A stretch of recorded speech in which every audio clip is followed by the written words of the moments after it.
Subscribe करें और bell दबाएं ताकि कोई खबर रह न जाए।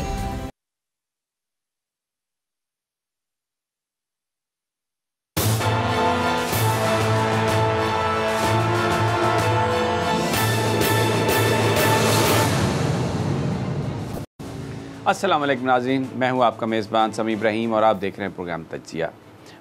आज दो इश्यूज़ पर हम बात करेंगे। एक तो जो भारत में वाक़या हुआ जिसमें उनकी फ़ौज के सरबराह जनरल बिपिन रावत वो हलाक हुए, उनकी अहलिया भी हलाक हुई और भी इम्पॉर्टेंट लोग हलाक हुए तमिलनाडु में। हेलीकॉप्टर का ये हादसा अभी तक बताया जा रहा है हादसा था या वो जो इलाका है उसमें अलहदगी की जो वहाँ पर तहरीकें हैं वो भी ज़ोर शोर पे हैं। वो भी एक जनरल बिपिन रावत की भी जो एक शख्सियत थी बड़ी एक कंट्रोवर्शल थी। भारतीय मीडिया भी मुख्तलिफ़ चीज़ों उस पर कर रहा है, तो उस पर हम एक तो बात करेंगे और जनरल अमजद शुएब साहब हमारे साथ होंगे, उनसे हम इस मौजू पर बात करेंगे। और दूसरी जो बड़ी अहम खबर वो है PTI फॉरेन फंडिंग केस। उसमें जो स्क्रूटनी कमेटी थी जिसने ये सब कुछ स्क्रूट किया कि जो फंडिंग है कैसे आई, कहाँ से आई, उसने अपनी रिपोर्ट दे दी और बताया जाता है कि आज इलेक्शन कमीशन ने उसको देखा है, कल वो फ़ैसला करेंगे कि उसको ओपन करना है या नहीं, क्योंकि उसके अंदर जो फाइंडिंग्स हैं जो हमें इतलात मिल रही हैं उसमें एक बड़ा सवाल पैदा हो सकता है वज़ीर-ए-आज़म साहब के लिए कि क्या वो सादिक और अमीन हैं। कुछ लोगों का ये ख्याल है कि ऐसी सिचुएशन पैदा हो सकती है जैसी सिचुएशन का सामना सुप्रीम कोर्ट में साबिक वज़ीर-ए-आज़म नवाज़ शरीफ साहब को था। तो कमर दिलशाद हमारे साथ होंगे इस मौजू पर बात करने के लिए। तो सबसे पहले जो भारत का जो वाक़या है उस पर आज तमिलनाडु में हेलीकॉप्टर गिरा, जनरल बिपिन रावत अपनी अहलिया समेत और दीगर सीनियर जो कुछ मिलिट्री एहलकार थे, ऑफिसर्स थे भारत के, उनके हमरा वो वहाँ पर उनकी हलाकत की खबरें हैं। जनरल साहब से बात करते हैं। जनरल साहब बहुत बहुत शुक्रिया, आपने टाइम दिया।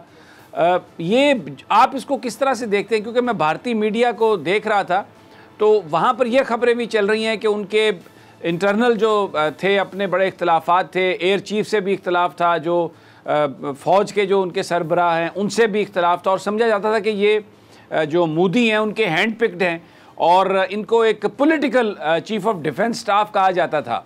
जनरल साहब बिस्मिल्लाहिर्रहमानिर्रहीम। देखिए, ये शख्सियत इनकी मुतनादा रही है शुरू से ही, और उसकी बुनियादी वजह ये थी कि ये चीफ ऑफ आर्मी स्टाफ भी बनने के गालिबन अहल नहीं थे। जो इनका कंपटीशन था, जो इनके साथ दूसरे जो रह गए पीछे, वो ज़्यादा डेकोरेटेड, ज़्यादा अच्छे ऑफिसर थे बहुत सारे लोगों के नुक्ता निगाह। और अगर ये बात किसी हद तक दुरुस्त है कि ये सिफारशी थे चीफ ऑफ आर्मी स्टाफ, और सिफारिश थी अजीत डोवल की। अजीत डोवल और ये एक ही इलाके के, एक ही शहर के रहने वाले हैं, एक जगह के, कोई चीज़ें कॉमन होंगी। और ये जो बिपिन रावत साहब थे, ये थोड़ा आउट ऑफ द वे जाके अपने ताल्लुकात वगैरह मेंटेन करते थे। कंट्रोवर्सीज इनके बारे में रही हमेशा, तो इस लिहाज से इनको पहले चीफ ऑफ आर्मी स्टाफ और फिर chief of the defence staff बनाने में अजीत डोवल का किरदार था, जो कि दूसरे तमाम हजरात उसको नहीं मानते थे। फिर आप देखिए, जहां बड़े शदीद डिफरेंसेस पैदा हुए वो इनके चीफ ऑफ डिफेंस स्टाफ बनने के बाद दो वाकयात पे हुए। एक ये था कि एयरफोर्स एक इंडिपेंडेंट आर्म है, जैसे पाकिस्तान में एक सर्विस है एयरफोर्स, इसी तरह बाकी दुनिया में भी है। लेकिन इन्होंने एक नया फलसफा निकाला और इन्होंने कहा कि एयरफोर्स जो है वो चूंकि मेनली आर्मी को सपोर्ट करती है, लिहाजा इसको आर्मी के अंडर कमांड होना चाहिए या उसको एक सपोर्टिंग आर्म के तौर पे देखा जाना चाहिए।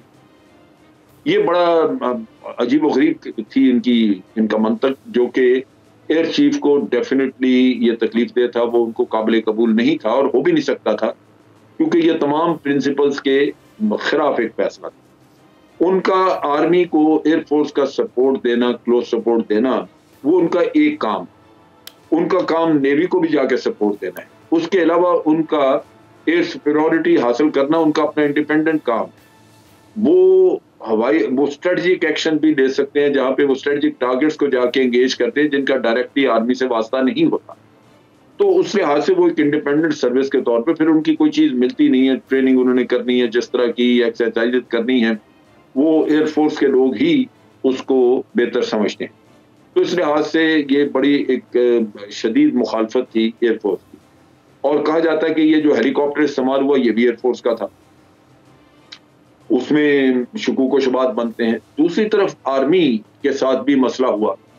आपको याद होगा कि गलवान वैली में जो एक कन्फ्रंटेशन हुई थी जिसमें कि 20 के करीब इनके सिपाही मारे गए थे, एक कर्नल भी मारा गया चाइनीज के हाथों, और वो एक बड़ा तमाशा बना, उस पर बड़ा क्रिटिसिज्म हुआ मुल्क में कि ये लोग जो वहां पे चाइनीज के पास अंदर गए उनके इलाके में, इनके पास वेपन्स क्यों नहीं थे, या अगर गए तो वो किसी अंडरस्टैंडिंग के तहत जाना चाहिए थे, ये ऐसे क्यों चले गए। अब वो ये कहते हैं कि इसमें इल्ज़ाम आता था एक इनके जो नॉर्दर्न कमांड के कमांडर हैं लेफ्टिनेंट जनरल, और दूसरा जो इनके चीफ ऑफ आर्मी स्टाफ हैं नरवाने साहब, उनके ऊपर।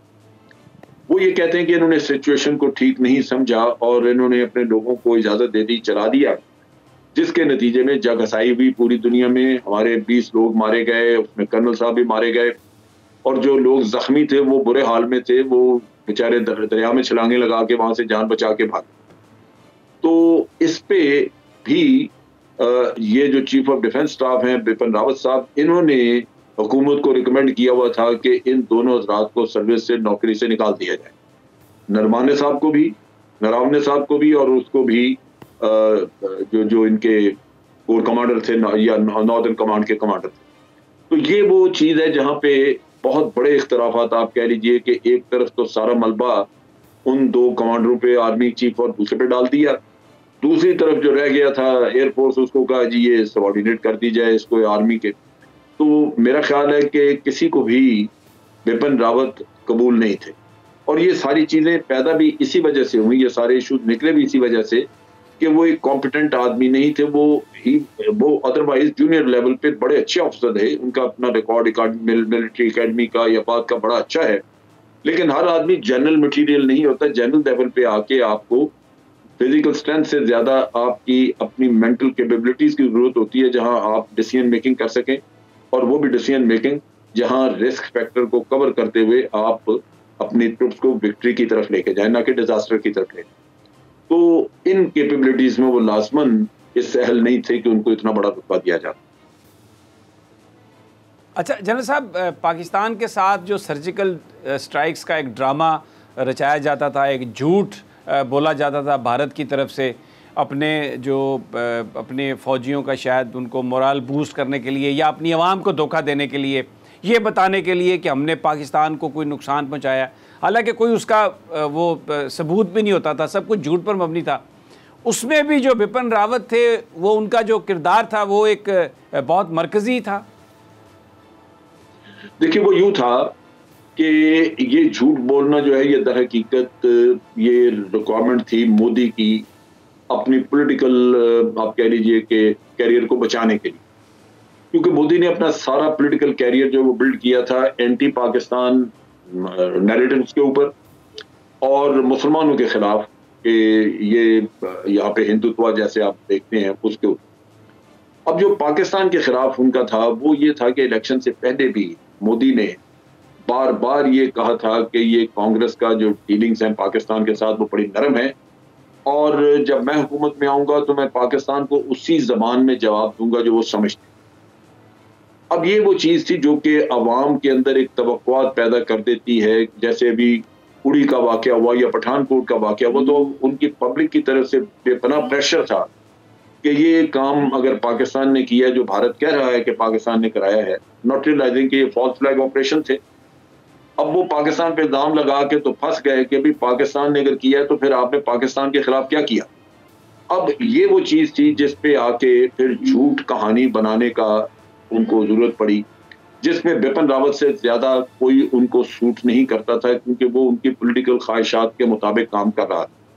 यही वजह थी कि उसको बनाया गया, उसकी जो प्रमोशन सीडीएस के लिए की गई वो इसी वजह से कि चीफ ऑफ आर्मी स्टाफ की हैसियत से उनके ये सारे जाली काम जो थे, जो उसका मोदी का पॉलिटिकल कैरियर बचाने के लिए किए गए, उसमें ये पूरी तरह शरीक थे और इन्होंने ये काम करवाया।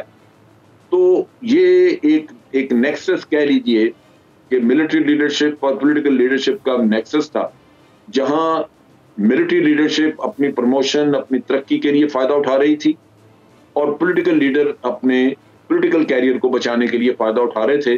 तो दोनों साइड्स मिलके ये झूठ को प्रमोट कर रही थी। नुकसान हुआ उसमें भारत के अवाम का, जो मुकम्मल तौर पे सर से लेके पांव तक बेवकूफ बना दिया। अच्छा जनरल साहब, अब ये फारिग हो गए हैं, अब जाहिर है अब ये इनकी हलाकत हो गई है, इस जगह पर कोई नया बंदा आएगा।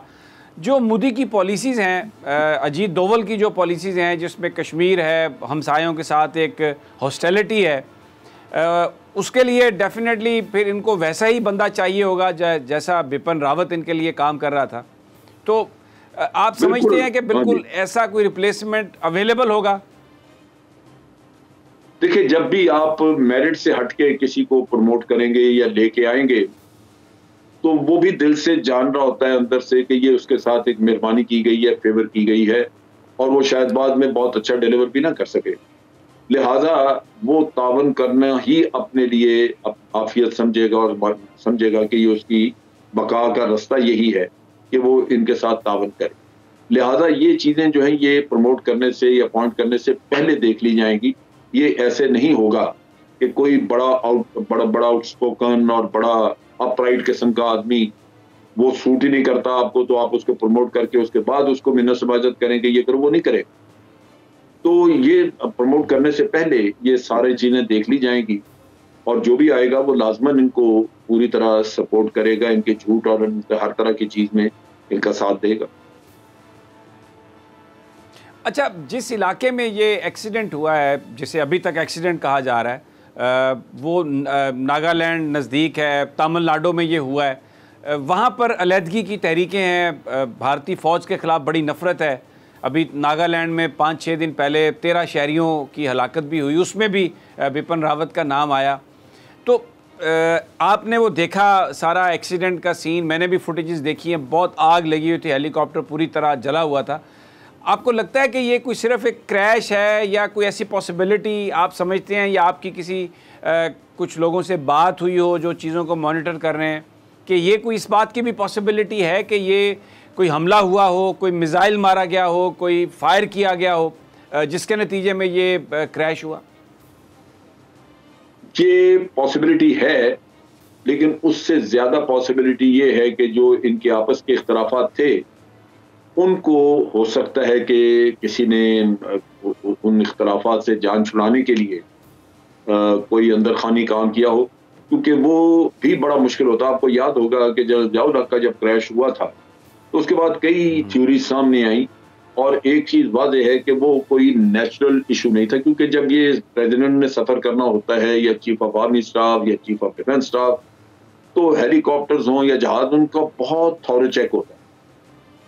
उनका आप देखिए बड़ा रेयर है कि उनके इस तरह के क्रैशेस हो जाएं, और उसकी बुनियादी वजह यही है कि वो एक तो बड़े कम इस्तेमाल होते हैं वो हेलीकॉप्टर्स, सवाए वीआईपी के और किसी को नहीं दिया जाता, चुनाचे वो बड़ी बेहतर हालत में होते हैं।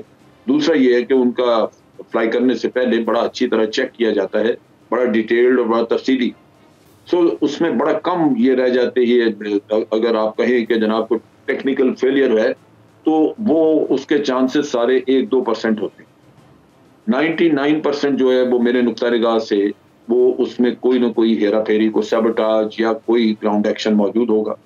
तो एक पॉसिबिलिटी है कि नीचे से किसी ने फायर किया हो, लेकिन उससे ज्यादा पॉसिबिलिटी मौजूद है कि ये इंटरनली किसी ने इसमें कोई ऐसी प्रॉब्लम छोड़ी हो जो कि जिसकी वजह से ये क्रैश हो गया।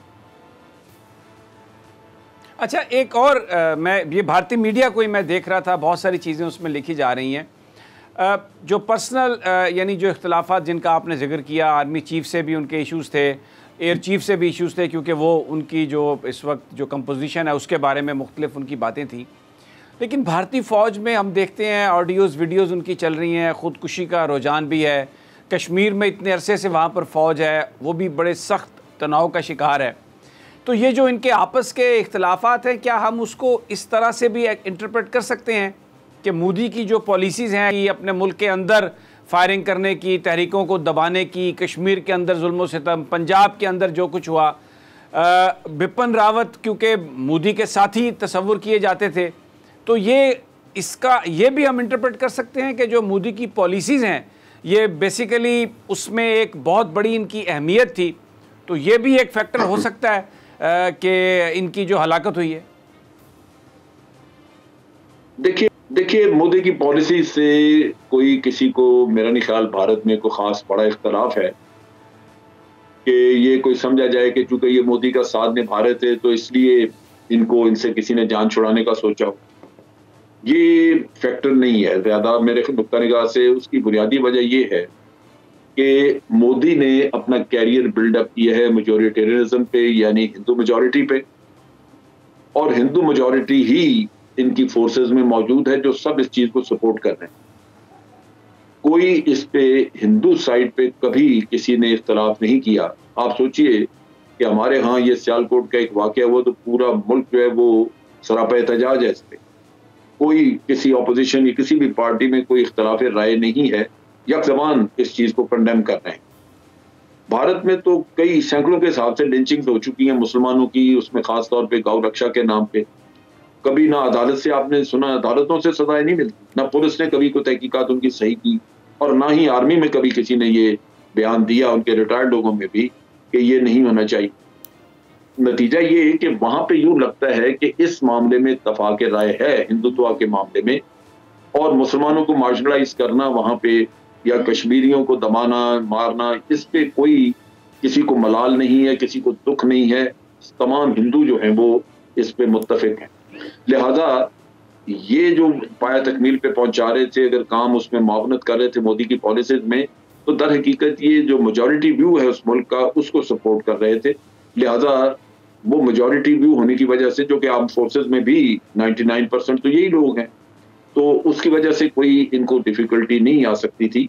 ये मेरा ख्याल है इनका एक प्लस पॉइंट था और सराहा जा रहा होगा। इनके अपने फोर्सेज में खराबी आई है वहां पे जहां इनका with in the forces issues निकले हैं, और वो बड़े क्रूशियल क्रिटिकल इशूज थे जिनमें के बड़े दूररस नतायज हो सकते थे बाद में। आप सोचिए अगर इनके चीफ ऑफ आर्मी स्टाफ को छुट्टी करा दी जाए आज, जब जो कि रिकमेंड किया हुआ था इसने प्राइम मिनिस्टर को बिपिन रावत ने, या उनके कोर कमांडर भी, दोनों ये छुट्टी हो जाएं, तो आप सोचिए कि उनको वो तो पूरे मुल्क में मुंह दिखाने के काबिल नहीं रहेंगे। और आप देखिए कि उनके कैरियर्स, जबकि हो सकता है कि जनरल नरावने जो है ये सोचता हो कि कल को वो CDS बनेगा, chief of the defence staff बनेगा, तो उसको आज निकाल दिया जाए। तो लोगों की स्टेक्स इस पे बड़ी हाई थी इस आदमी के कामों और किरदार की वजह से या इसकी सोच की वजह से। अच्छा, भारत में कुछ भी हो, हमेशा भारतीय हुकूमत की यही ख्वाहिश रही है कि वो पाकिस्तान पर इसका इल्ज़ाम लगाते हैं। अब ये बहुत पाकिस्तान की सरहदों से दूर जगह है तमिलनाडु जहाँ पर यह वाक़या हुआ है, लेकिन फिर भी मैं ये सवाल करूँगा कि कोई आपको कोई ऐसी बात तो नज़र नहीं आती कि कोई भी इल्ज़ाम क्योंकि लगाते रहे हैं, तो ये जो सारा मामला है अगर इसमें कोई साजिश का ताना बाना निकले तो इसका इल्ज़ाम भी पाकिस्तान पर आ जाए, क्योंकि भारतीय तो आदी हैं इस बात के। देखिए भारतीय हमेशा एक पत्थर से दो शिकार या एक गोली से दो शिकार करना चाहते हैं। वो लाजमन अगर तो लोकल बागियों का कोई किस्सा निकला तो हो सकता है कि उसका कोई लिंक जोड़ने की कोशिश करें, लेकिन मुझे चूंकि ये बहुत हद तक यकीन है कि ये इंटरनल इशू है, लिहाजा ये बड़ा मुश्किल होगा ये कहना कि अगर इसके करवाने में इनके अपने सीनियर ऑफिसर्स का हाथ है, चीफ ऑफ एयर स्टाफ है या आर्मी चीफ है या कोर कमांडर हैं ये लोग, तो वो ISI के एजेंट से ये मुमकिन नहीं होगा इनके लिए कहना। वो लाजमन उनके अपने जाती मोटिव थे। तो मुझे चूंकि मतलब हो सकता है मेरा अंदाजा जो है वो दुरुस्त ना हो, कोई और फैक्टर्स कल को निकल आए, आप 1-2 दिन मॉनिटर करें तो कुछ चीजें तो बातचीत इसके बारे में होगी, निकलेंगी चीजें। लेकिन अगर मेरा अंदाजा ये दुरुस्त है तो फिर लाजमी बात है कि इसमें तो किसी बाहर की इंटेलिजेंस एजेंसी का हाथ तो नहीं हो सकता कि वो chief of army staff he subvert हो गया या उनका चीफ ऑफ एयर स्टाफ जो है वो सबवर्ट हो गया। उनके अपने जाती इश्यूज बहुत शदीद थे, उनके अपने मैं समझता हूँ स्टेक्स बड़ी हाई थी, लिहाजा उनके ऊपर सबसे पहले नजर पड़ती। अच्छा, ये जो खबरें वहाँ से आ रही कि अलर्ट कर दिया गया, बॉर्डर्स पर अलर्ट कर दिया गया, ये रूटीन की चीज़ है या आप क्या इसको देखते हैं कि अगर एक एक्सीडेंट सिर्फ हुआ तो इतना ज़्यादा अलर्ट करना पूरे, और एक ऐसी सिचुएशन, ये मीडिया रिपोर्ट कर रहा है उनका, तो डू यू थिंक कि ये एक नॉर्मल प्रैक्टिस है जब कोई इस किस्म की ट्रेजेडी हो? तो ये ओवर प्ले किया जाता है। देखें, बाज़ औक़ात थोड़ा बहुत होता है इस चीज़ का अमल दखल, इसलिए कि अगर ऑलरेडी कोई ट्रुप्स आपके फॉरवर्ड पोजीशंस पे पहुंचे हुए हैं, कि मिसाल के तौर पे पाकिस्तान या चाइना के ट्रुप्स गए हुए हैं आगे, तो उस सूरत में कहा जा सकता है कि जी एक सिचुएशन मुल्क में ऐसी डेवलप हुई है जबकि आपकी आर्मी, आपकी एयरफोर्स, नेवी ये इंटरनली डिस्टेबलाइज हो गए हैं, कमांडर उनका कमांड स्ट्रक्चर हिल गया है, तो शायद कोई इस तरह की बात हो। वो आज ऐसी सूरत हाल मौजूद नहीं। जहां कन्फ्रंटेशन इस वक्त मौजूद है, जहां ट्रुप्स मौजूद हैं, दोनों वो गलवान साइड पे इनके लद्दाख में कन्फ्रंटेशन है, दोनों साइड पे ट्रुप्स हैं। लेकिन तजर्बा ये बताता है कि इस तरह की एडवेंचर जो है वो चाइनीज नहीं करते। अगर भारत ये समझे कि चाइनीज कुछ कर देंगे तो ग्राउंड पे ट्रुप्स तो मौजूद हैं इनके। ये तो नहीं है कि वो बिपिन रावत का इंतकाल हुआ तो ट्रुप्स भी वहां से छुट्टी चले गए, वो तो नहीं हुआ, वो तो वहां मौजूद हैं। लिहाजा उनका ये कहना कि उनको अलर्ट कर दिया गया वगैरह, ये सारी कहानियां हैं, बातें हैं जो कि अवाम को सुनाने के लिए। अदरवाइज वहां पे सिचुएशन ऑलरेडी ये है कि दोनों तरफ से ट्रुप जमीन पे मौजूद हैं, एक दूसरे के सामने मौजूद हैं, और चाइनीज का वैसे भी जो तरीकाकार है काम करने का, उसमें ऐसा नहीं है कि वो वहां पे इनके ऊपर को हमला कर देंगे इसलिए कि बिपिन रावत चला गया दुनिया से, वो नहीं हो। तो ये मेरा ख्याल है कि ओवर प्ले करके आवाम को थोड़ा मुतहर्रिक करने के लिए, सिचुएशन की जरा सीरियसनेस बढ़ाने के लिए ये इस तरह के ड्रामे बातचीत की जाती है, वरना इसका कोई इस वक्त पे कोई ताल्लुक नहीं। बहुत बहुत शुक्रिया जनरल साहब, आपने बड़ी तफसील से ये जो वाक़या हुआ उसमें, जहाँ बिपिन रावत जो आर्मी भारत में चीफ ऑफ डिफेंस स्टाफ एक एक्सीडेंट में बज़ाहिर एक क्रैश में वो हलाक हुए, उनकी अहलिया भी हलाक हुई, और कुछ सीनियर जो उनके जो एसोसिएट थे उनकी भी हलाकत हुई तमिलनाडु में। इंक्वायरी ऑर्डर हो गई है, अब देखते हैं क्या नतीजा निकलता है। लेकिन जो रिपोर्ट्स आ रही हैं उसके मुताबिक जो भारतीय फ़ौज के इंटरनल डिफरेंसेस हैं बिपिन रावत के जो एयर फोर्स के साथ और उनकी बर्री फ़ौज के सरबराह के साथ जो मामला थे, हो सकता है कि ये जो वाक़या हुआ, ये जो उनकी हलाकत है, उसके पीछे ये इख्तलाफात हों और किसी साजिश के तहत उस हेलीकॉप्टर में कुछ ऐसा कर दिया गया हो कि वो हादसे का शिकार हुआ। क्योंकि अमूमी तौर पर जब वीआईपीज़ ट्रैवल करते हैं तो उनके जहाज़ हों, हेलीकॉप्टर हों, उनमें फ़नी ख़राबी का इम्कान बहुत कम होता है क्योंकि उनकी थारो चेकिंग की जाती है। बहरहाल मुझे यहाँ पर एक वक्फ़ा लेना है, वापस आते हैं तो हम जो पीटीआई का जो मामला है फ़ॉरेन फंडिंग का, बड़ा अहम मामला, इमरान खान साहब का जो पॉलिटिकल फ्यूचर है वो भी दाव पे लग सकता है, इस पर बात करेंगे। कंवर दिलशाद हमारे साथ होंगे, हमारे साथ ही रहिए, लेकिन एक छोटा सा वक्फा।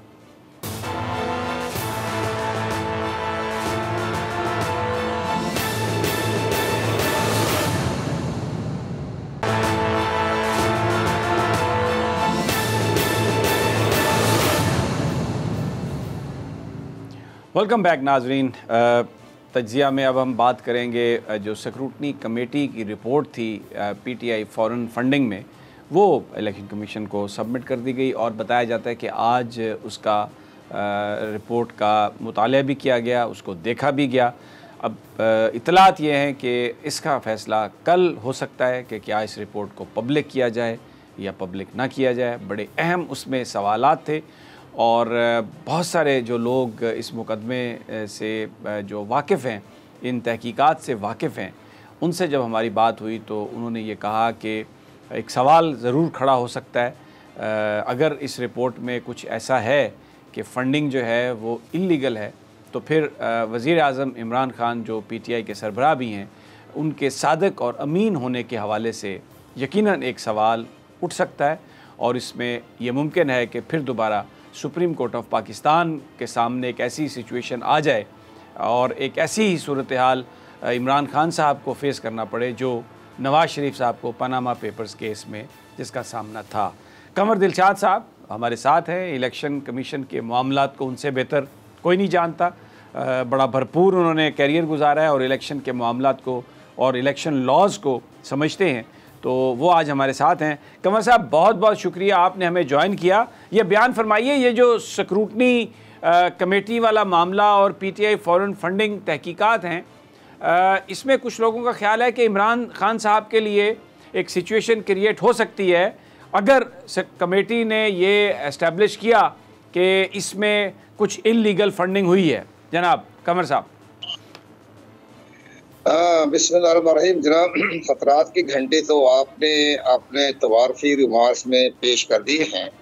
खतरात की घंटी तो चली आ रही है। तकरीबन ये 7 साल से केस जो है इलेक्शन कमीशन के यहाँ बिला वजह जेर समात रहा, लेकिन बहरहाल हुकूमत की साबिका हुकूमत के दौर से ही चल रहा है मुकदमात, और 2014 से तो चीफ इलेक्शन कमीशनर कई गुजर गए, तो उन्होंने भी अपनी विल पावर इस्तेमाल नहीं की।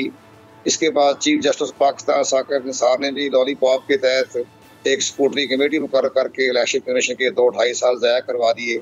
उन्होंने कहा जी कमेटी बनाएं। कमेटी बनाने की ज़रूरत ही नहीं थी, इलेक्शन कमीशन पाकिस्तान खुद ही FIA को तलब करके अपने तमाम इंक्वायरी कर लेता।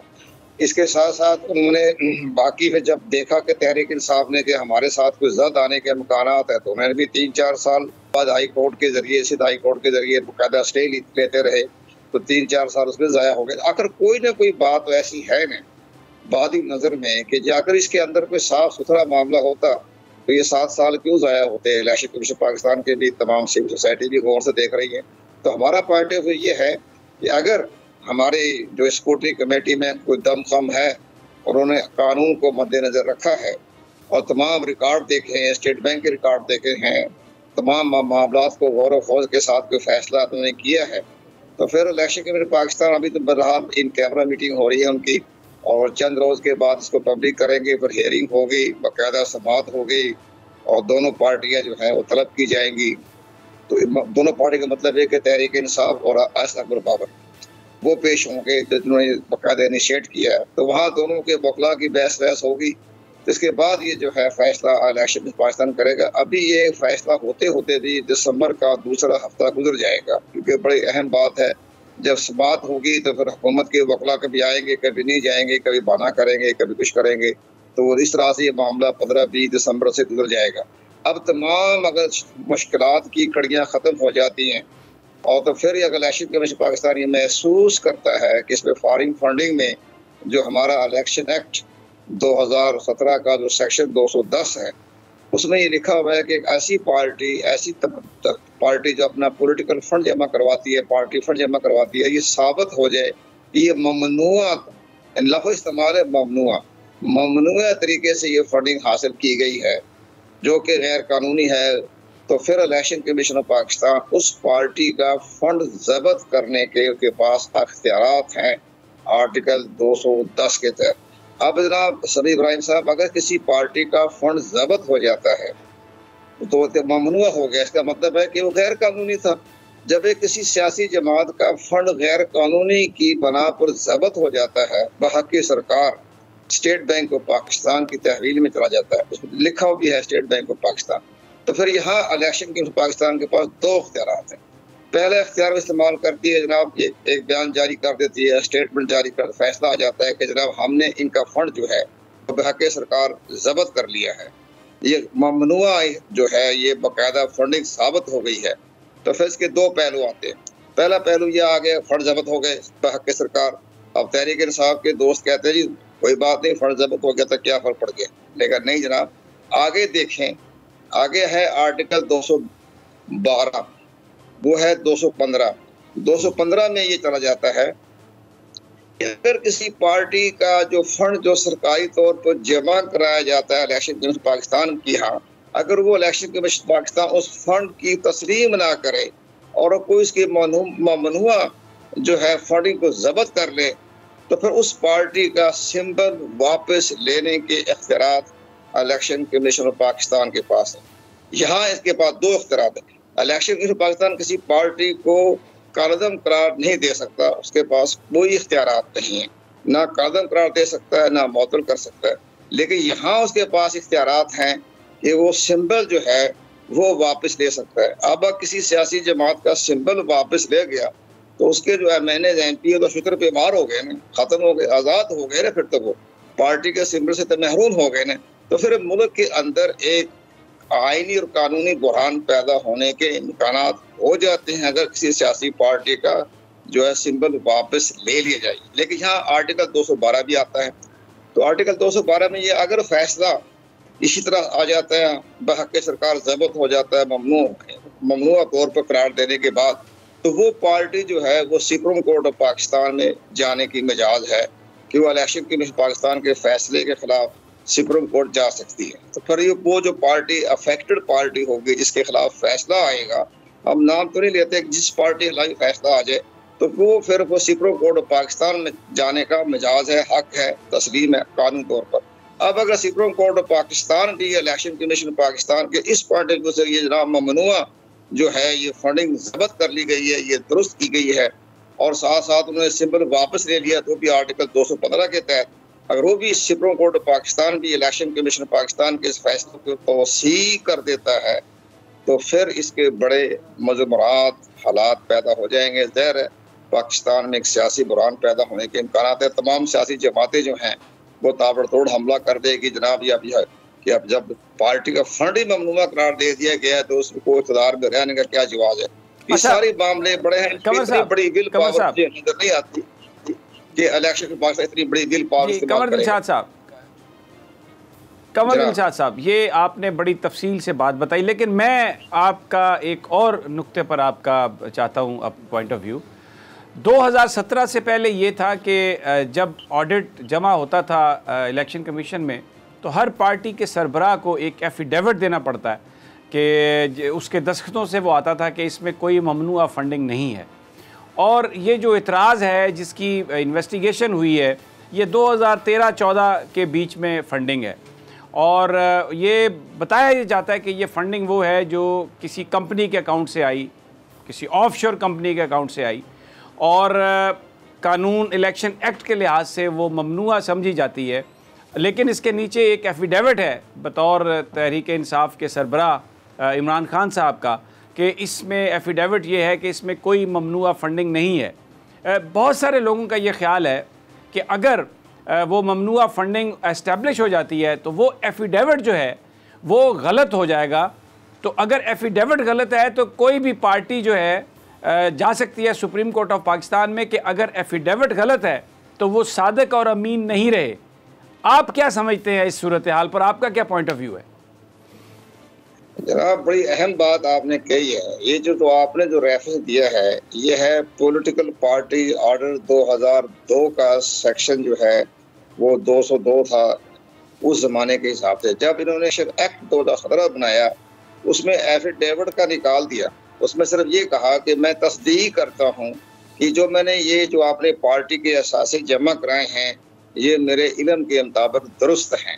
अब दोनों इन्हें तो उसमें से वो लफ्ज़ निकाल दिया जो किसी के जहन पे नहीं किया। हमारी सियासी पार्टियाँ तो लावा पढ़ती बढ़ती नहीं है, तो आपने तो पढ़ लिया, बिल्कुल दुरुस्त फरमाया आपने। ये है पॉलिटिकल पार्टी आर्टिकल 2002 का सेक्शन 104-105, उसके तहत तो 110 109 बिल्कुल दुरुस्त फरमाया। अब जो नया जो बनाया इन्होंने इलेक्शन एक्ट 2017 इंतखाबी इस्लाहत कमेटी ने, उसमें ये एफिडेविट निकाल दिया। उसमें लिखा है कि जो मैंने दिया है, मेरे जो मैंने हकायक बयान किए हैं ये दुरुस्त हैं। मतलब ये भी उसी का एक मुतबादल है, हलफनामे का मुतबादल है ये। लेकिन जब एक इलेक्शन कमीशन ऑफ पाकिस्तान ने इस पार्टी को ममनुआ करार दे दिया फंड को, तो फिर हलफ की तो कोई वैल्यू खत्म हो गई। पार्टी की सारी इंटीग्रिटी इम्पार्शलिटी जो है वो खत्म हो गई और उसके साथ ही वो अपने इख्तियारात को इस्तेमाल करे और वो अपने हम आपका जो सिंबल है वो हम अपने इख्तियारात के तहत 215 के तहत वापस लेते हैं।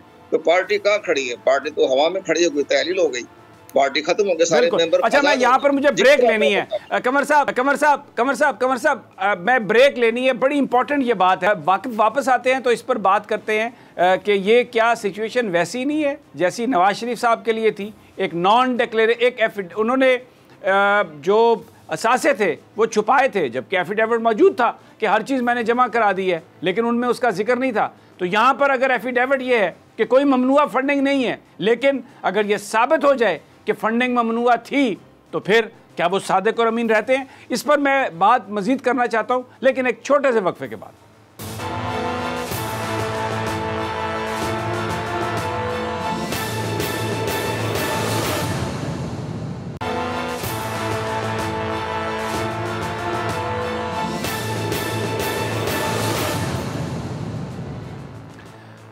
वेलकम बैक नाजरीन, हमारे साथ हैं कंवर दिलशाद और बड़ा अहम मामला है स्क्रूटनी कमेटी, फॉरेन फंडिंग।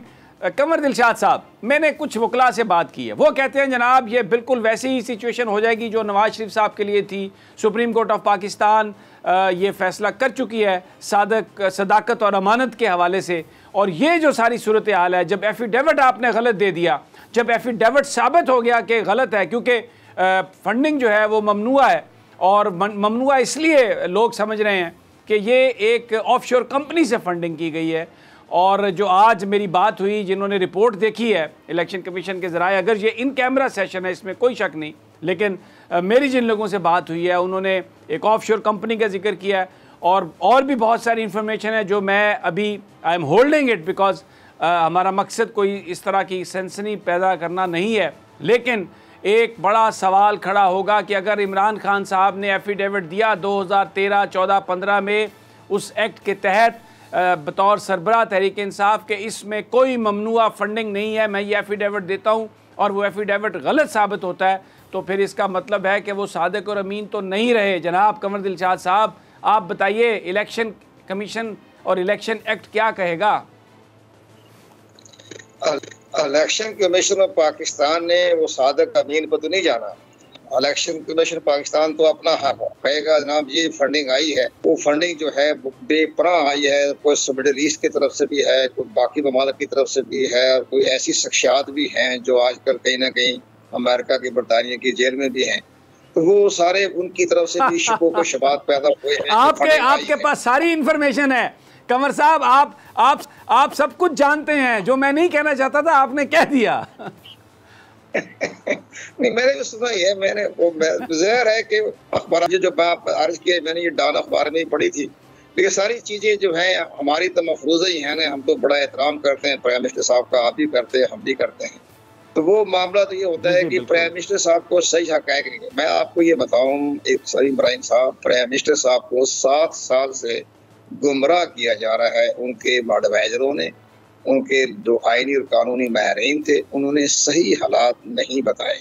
उनको यही कहते रहे जी सदर रजा साहब हमारे खिलाफ हैं, वो इस तरह की तावीलें निकालते जा रहे हैं। सदर रजा साहब ने भी अपने पूरे 5 साल पूरे कर लिए। अब जो हमारे मौजूदा चीफ इलेक्शन कमिश्नर हैं, ये बड़ा इनको अबूर हासिल है, तो एडमिनिस्ट्रेटिव सर्विस के आदमी, लेकिन वो एक ऐसा आईन और कानून पढ़ते हैं, लॉ रूल आगे तमाम पुरानी मिसालें, तमाम बाकी इलेक्शन कमीशन की तमाम फैसले, judgment, supreme court, high court, सारे वो पढ़ के बाकायदा तैयार होकर डेली दफ्तर में आते हैं। तो ये सारी चीज़ उन्होंने पढ़ ली है, देख ली है। हमारी जो कमेटी बनी है वो भी बड़े ठंडे दिल से चली है, और सबसे बड़ी अहम बात ये हुई है कि ऑडिटर जनरल पाकिस्तान, उनके जो 2 नुमाइंदे जो बड़े ऑडिटर, बहुत पाकिस्तान के काबिल तरीन ऑडिटर जनरल ने अपने आदमी भेजे थे, 2 आदमी, वो बड़े काबिल आदमी थे। उन्होंने बड़ी छानबीन के बाद स्टेट बैंक की स्टेटमेंट, अब तो स्टेट बैंक भी आज़ाद खुद मुख्तार हो गया रजा बाकर साहब के दौर में, तो बज़ाहिर है इंटरनेशनल लेवल पर एक आदमी है, वो सारी उन्होंने की तरफ से भी कोई मुदाखलत नहीं थी। तो वो सारी चीज़ सूरत हाल को देखते हुए सामने आ गई है। मामला बहुत सादा नहीं है, ये हम भी जानते हैं, लेकिन वज़ीर-ए-आज़म साहब को भी बहुत कोशिश की गई कि जी उनको बता दिया जाए, ख़तरात की घंटियाँ बजा रही हैं, लेकिन जो दाएं बाएं उनके एडवाइज़र हैं उन्होंने कहा जी नहीं। मुझे आज से 2 साल पहले जब ये बहुत खबर चल रही थी तमाम मीडिया में, आपके हवाले से भी, तमाम चैनलों पर भी, तो मरहूम नईमुल हक ने मुझे कहा कि जनाब ये बड़े हालात बड़े ख़राब हो रहे हैं, प्राइम मिनिस्टर साहब को तो ये बताया जा रहा है जी कुछ भी नहीं है। अब यहाँ तक कि हमारे सईद अली ज़फ़र साहब इतने बड़े अहम बैरिस्टर हैं, वो भी कहते जी कुछ भी नहीं है। तो मैंने कहा ये हालात तो बड़े ख़तरनाक हैं, बाकी PM साहब जैसे समझे देख लें। तो फिर उसके बाद उन्होंने कहा कि ठीक है जी प्राइम मिनिस्टर साहब आपसे मिलना चाहते हैं तो आप उनको ब्रीफ करते हैं। कई ब्रीफ तो हम ये कहेंगे जी लॉ कानून के मुताबिक हालात ठीक नहीं जा रहे आपके बारे में, आपको एडवाइस सही नहीं जा रही है आपको। तो बहरहाल नईम लाख की डेथ हो गई, तो आज बात आई गई हो गई। तो ऐसे एडवाइजर जो थे ना नईम लाख साहब जैसे, वो नहीं रहे ना, प्राइम मिनिस्टर तो अकेले खड़े हैं ना। अब ये देखें कि ये नवाज शरीफ का केस भी आपके सामने है, और सबसे बड़ा अहम केस जो इनकी पार्टी के सेक्रेटरी जनरल हैं जहांगीर तरीन, वो भी हक़ाइक़ छुपाने के जुर्म में वो भी तायाब नाहिल हो चुके हैं। नवाज शरीफ का केस भी आपके सामने है और भी दीगर मामला देखे जाएं तो ये भी ये उनको ये कहा गया है प्राइम मिनिस्टर साहब के जो है कि आप कुछ भी नहीं है, फर्ड जब्त हो गया, जब्त हो जा रहे हैं, 2-4 लाख डॉलर जब्त हो जाएगा, क्या फर्क पड़ता है। ये नहीं पता कि उसके साइड इफेक्ट क्या है। साइड इफेक्ट यही, जैसे मैंने बताया कि इलेक्शन कमीशन आगे नहीं बढ़ना, सादक अमीन की तरफ नहीं जाएगा, वो सादक अमीन की तरफ जाएंगे opposition party. Opposition party supreme court में गई कि जनाब ये फंड जब्त हो गया है, इस पार्टी का मामला ही सही नहीं हुआ, जिसका मतलब फॉरेन फंडिंग हुई है। और इतना सख्त कानून बनाया है, ये बनाया था जनरल परवेज मुशर्रफ साहब ने, तो वो उन्होंने जो इतना सख्त बनाया वो बाद में जब हमारी गवर्नमेंट आई उन्होंने उसको तस्लीम कर लिया, इलेक्शन एक्ट में शामिल कर लिया, 17वीं अमेंडमेंट में इसको तरमीम की, उसमें भी शामिल कर लिया। ये सारी चीजें जो हैं ये बड़ी अहम तो हैं इस मामले में, और ये इलेक्शन एक्ट 2017 जो है ये बड़ा अहम है। लेकिन भाइयों जो थे हमारे मुशर्रफ साहब के दौर का, वो भी बहुत सख्त था, जिसके तहत ये केस दाखिल हुआ। तो ये सब चीजें जो हैं आपके सामने मौजूद हैं। लेकिन बहरहाल अब इलेक्शन कमीशन की scrutiny committee in camera meeting क्या फैसले होते हैं, और जब ओपन डिबेट होगी, बहस होगी, तो फिर उसके बाद क्या रास्ता निकालती है इलेक्शन कमीशन। अभी तो इलेक्शन कमीशन दो राय पे खड़ा है ना, अभी तो रिपोर्ट पड़ेगा, रिपोर्ट पढ़ने के बाद फंडिंग के बाद ओपन करेगा, नहीं ओपन तो करना पड़ेगा। ये प्राइम मिनिस्टर साहब भी कह चुके हैं, सलीम इब्राहिम साहब बड़े फाखदरी से प्राइम मिनिस्टर साहब ने कहा जी ओपन करें, सबके सामने इसको बताएं कि किसने फंडिंग में गलत काम किया, हमने कोई गलत काम नहीं किया, हमने जो काम किया सही काम, ओपन कर दें। उस पर इलेक्शन पाकिस्तान ने कहा जब हम स्क्रूटनी कमेटी की रिपोर्ट आएगी और जब हम समाप्त करेंगे उस वक्त ओपन कर देंगे, तमाम मीडिया भी बैठा होगा, आपके नुमाइंदे बैठे होंगे, सुनेंगे, लेकिन स्क्रूटनी कमेटी को हम ओपन नहीं करेंगे, इसको सिक्योरिटी रहने दें ताकि हालात जो है वो आहिस्ता आहिस्ता चलते रहे। हमारी स्क्रूटनी कमेटी ने बड़े ठंडे मिजाज के साथ, बहुत ठंडे मिजाज से, ऐसा कि बाबर साहब भी उनको तंग करते रहते थे, उनके खिलाफ बातें करते थे, वो ठंडे दिल से सुनते रहे, करते रहे। अच्छे तजुर्बेकार माहिरीन हैं इलेक्शन कमीशन पाकिस्तान के, जिन्होंने बैठ के सारा फैसला किया है। अब इलेक्शन कमीशन पाकिस्तान ने अहम फैसले करने हैं, तो वही इलेक्शन, इसका फैसले का असरात आइंदा इंतखाबात भी पड़ेगा। बहरहाल आप ये बात सही कह रहे हैं, आप कमर साहब आपकी बात बिल्कुल दुरुस्त है, क्योंकि ये एक ऑफशोर कंपनी का अकाउंट है और इसमें जो अमाउंट है वो करोड़ों में है, और जिस शख्सियत ने ये ऑफशोर अकाउंट बनाया था उनकी कोई शोहरत भी अच्छी इसलिए नहीं है कि वो मुख्तलिफ चार्जेस हैं, गिरफ़्तार हैं, और कराची के लोग तो उनसे बहुत ज़्यादा तंग रहे। डॉन अखबार की रिपोर्ट में उनका नाम भी आ चुका है, वो जो आरिफ नकवी साहब हैं उनके हवाले से बात की जा रही है, जो अबराज के जो चीफ़ थे। अब ये वो जो ऑफशोर कंपनी से आने वाले जो पैसे हैं वो ममनुआ फंडिंग की उसमें आते हैं। आप बिल्कुल दुरुस्त फरमा रहे हैं। मेरी भी बहुत सारे जो एडवाइज़र्स हैं इमरान खान साहब के, उनसे जब बात हुई तो वो यही कहते हैं कि जी ज़्यादा से ज़्यादा यही होगा कि बस वो फ़ंड ज़ब्त हो जाएंगे। लेकिन ये आधा सच है। अगर वो एफिडेविट जो है वो अगर गलत साबित होता है और वो फंडिंग वो गलत साबित इस तरह से होगा कि वो अगर फंडिंग ममनुआ है तो इसका मतलब है वो एफिडेविट गलत है। अगर वो एफिडेविट गलत है तो इसका मतलब है वज़ीर आज़म पर यह सवाल उठ सकता है कि क्या वो सादक और अमीन है। ये वही सवाल है जो नवाज शरीफ कहते थे कि क्या हुआ, एक सिर्फ छोटा सा अकाउंट था जो मेरे बच्चे की कंपनी में था, तो मैंने उसका जो अकामा था उसका जिक्र नहीं किया था, मैं अपने बेटे की तनख्वाह लूँ या ना लूँ। लेकिन हक़ाइक़ छुपाए गए, इस बुनियाद पर फैसला हुआ। तो यहाँ पर भी ममनुआ फंडिंग के बारे में ये कहा गया कि जनाब ये ममनुआ नहीं है, हक़ाइक़ छुपाए गए। तो एफिडेविट, इस पर बड़ा एक सवाल उठ सकता है, ये बड़ा एक संगीन मामला है। और कमर दिलशाद साहब जो फरमा रहे हैं कि एडवाइज़र जो वज़ीर आज़म साहब के हैं, उन्होंने जो गुफ्तगू की है वज़ीर आज़म साहब से, उनको मुकम्मल तौर पर गुमराह किया है। ये एक बहुत संगीन ये एक मामला बन सकता है उनके लिए, जनाब वज़ीर आज़म साहब के लिए। वक्त कम है मेरे पास, लेकिन मैं कंवर साहब आपसे एक और सवाल करना चाहूँगा। ये जो EVM के हवाले से है, अब लोकल बॉडीज़ इलेक्शन पंजाब में पंजाब गवर्नमेंट ये कहती है कि जी ये EVM के ज़रिए करवाया जाएगा, तो इलेक्शन कमीशन के पास तो ऐसा कोई सिलसिला नहीं है इतनी जल्दी लोकल बॉडीज़ इलेक्शन वो करवा लें EVM पे। तो फिर ये तो एक ऐसा लगता है कि पंजाब हुकूमत इलेक्शन करवाना ही नहीं चाहती कि उन्होंने एक ऐसा खाता खोल दिया इसमें सारा। खुशकिस्मती से वज़ीर आज़म की टीम में भी बड़े पाए के वज़ीर भी हैं। तो जनाब शिबली फराज साहब ने पंजाब गवर्नमेंट के इस एक्ट के बारे में अपने शदीद तहफ़्फ़ुज़ात का इज़हार करते हुए कहा है कि जनाब आप लोकल गवर्नमेंट के इलेक्शन इलेक्ट्रॉनिक वोटिंग मशीन पर नहीं हो सकते, ये सिस्टम ही अलहदा है, वो पैनल बनता है, वो पैनल नहीं होता इलेक्ट्रॉनिक वोटिंग मशीन में। तो ये पहले ऐसे शिबली फराज साहब जैसे है वजीर जो कि सही मशवरा देने वाले हैं, तो उन्होंने कहा जी मैं बात करूंगा उस्मान बुज़दार से कि जनाब ये इसको शामिल ना करें, इलेक्शन कमीशन पाकिस्तान जो है ये वो तो अलहदा है, इलेक्ट्रॉनिक वोटिंग मशीन इस काबिल नहीं है कि आपके लोकल गवर्नमेंट के इंतखाबात सिर्फ नाज़म और तहसील नाज़म जो पैनल छोटा पैनल होता है उसके तो इलेक्ट्रॉनिक वोटिंग मशीन के जरिए हो जाएगा, लेकिन जो हजारों उम्मीदवार हैं वो कैसे इस इलेक्ट्रॉनिक वोटिंग मशीन के जरिए हो गए। तो खुद उनके वजीर ने बड़ी अच्छी बात कही है शिबली फराज साहब ने। तो इलेक्शन कमीशन पाकिस्तान बहुत शुक्रिया। मुझे आपको रोकना पड़ेगा। शाह साहब आप बड़ी अहम बात कर रहे हैं लेकिन मेरे पास वक्त ख़त्म हो गया। नाज़रीन बड़ी ये अहम बात है, वज़ीर आज़म साहब के लिए एक सवाल खड़ा होने वाला है अगले चंद दिनों में, चंद हफ्तों में, कि क्या वो सादिक और अमीन हैं या नहीं। और अब ये स्क्रूटनी कमेटी की जो रिपोर्ट है पब्लिक होती है या नहीं, लेकिन ये एक बड़ा संगीन मामला है, देखते हैं क्या होता है। मुझे इजाज़त दीजिए, कल फिर इंशाल्लाह मुलाकात होगी। अल्लाह निगहबान।